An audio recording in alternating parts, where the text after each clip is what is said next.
Hi friends, ಎಲ್ಲರಿಗೂ ನಮಸ್ಕಾರ. ತುಂಬ ದಿನ ಆಯಿತು. ಇವತ್ತು ನಾನು ಕಬಾಬ್ ಮಾಡೋದು ಹೇಗೆ ಅಂತ ತೋರಿಸ್ತೀನಿ. ಮೊಟ್ಟೆನೂ ಬೇಡ, ಮೊಸರು ಬೇಡ, ತುಂಬ ಟೇಸ್ಟಾಗಿ ಮಾಡೋಣ. ತುಂಬ ರುಚಿಯಾಗಿರುತ್ತೆ. ಬನ್ನಿ ಮಾಡೋಣ ಫ್ರೆಂಡ್ಸ್. ಇಲ್ಲಿ ನೋಡಿ, ಬಿರಿಯಾನಿನೂ ಆಗಿದೆ, ಘಮ ಘಮ ಅಂತಿದೆ. ಬನ್ನಿ ಇದಕ್ಕೆ ಏನೇನು ಹಾಕ್ತೀನಿ ಅಂತ ನೋಡೋಣ. ಕಬಾಬ್ ಮಸಾಲನೂ ಬೇಡ.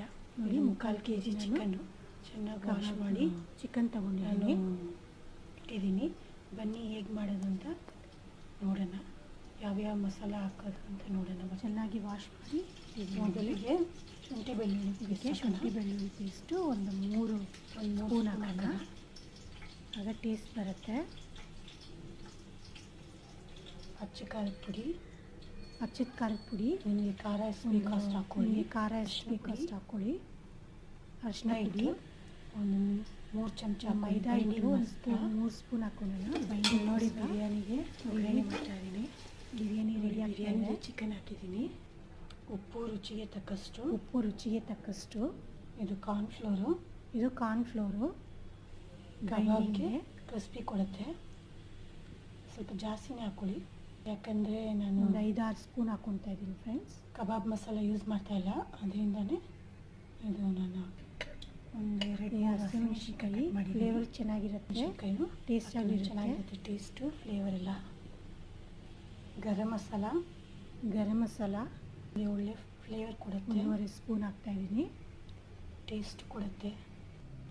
ಕರಿಬೇವಿನ ಸೊಪ್ಪು ಕಟ್ ಮಾಡ್ಕೊಳ್ಳೋಣ. ಕರಿಬೇವಿನ ಸೊಪ್ಪು ಚೆನ್ನಾಗಿ ಫ್ಲೇವರ್ ಮತ್ತು ಟೇಸ್ಟ್ ಬರುತ್ತೆ. ಕರಿಬೇವು ಹಾಕೋದ್ರಿಂದ ಟ್ರೈ ಮಾಡಿ. ವೈಟ್ ವಿನಿಗರ್ ಹಾಕೋಣ. ವಿನಿಗರು 1 ಸ್ಪೂನ್ ಹಾಕ್ತಾಯಿದ್ದೀನಿ. ರುಚಿ ಕೊಡುತ್ತೆ. ಎಲ್ಲ ಮಿಕ್ಸ್ ಮಾಡೋಣ. ಚೆನ್ನಾಗಿ ಮಿಕ್ಸ್ ಮಾಡಿ 1 ಗಂಟೆ ಕಾಲ ನೆನೆಸಿ. ಕಸ್ತೂರಿ ಮೆಥಿನೂ ಹಾಕೋಣ. ಫ್ರೆಶ್ ಮಾಡಿ ಕಸ್ತೂರಿ ಮೆಥಿ ಸ್ವಲ್ಪ ಹಾಕೋಣ. ಚೆನ್ನಾಗಿ ಮಿಕ್ಸ್ ಮಾಡೋಣ ಫ್ರೆಂಡ್ಸ್. ಸ್ವಲ್ಪ ನೀರು ಬೇಕಾದರೆ ಹಾಕ್ಕೊಬೋದು. ನೋಡಿ ಫ್ರೆಂಡ್ಸ್, ಚೆನ್ನಾಗಿ ನೆಂದಿದೆ.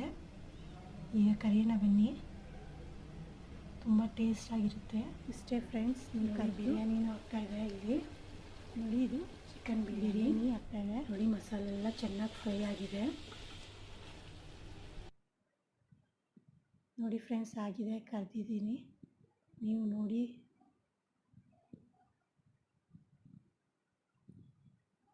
ಎಲ್ಲರೂ ಟ್ರೈ ಮಾಡಿ. ನನ್ನ ಚಾನಲ್ಗೆ ಬಿರಿಯಾನಿ ರೆಸಿಪಿ ಬೇಕಂದರೆ ನನ್ನ ಚಾನಲ್ಗೆ ಹೋಗಿ ನೋಡಿ. ಎಲ್ಲರಿಗೂ ಧನ್ಯವಾದಗಳು.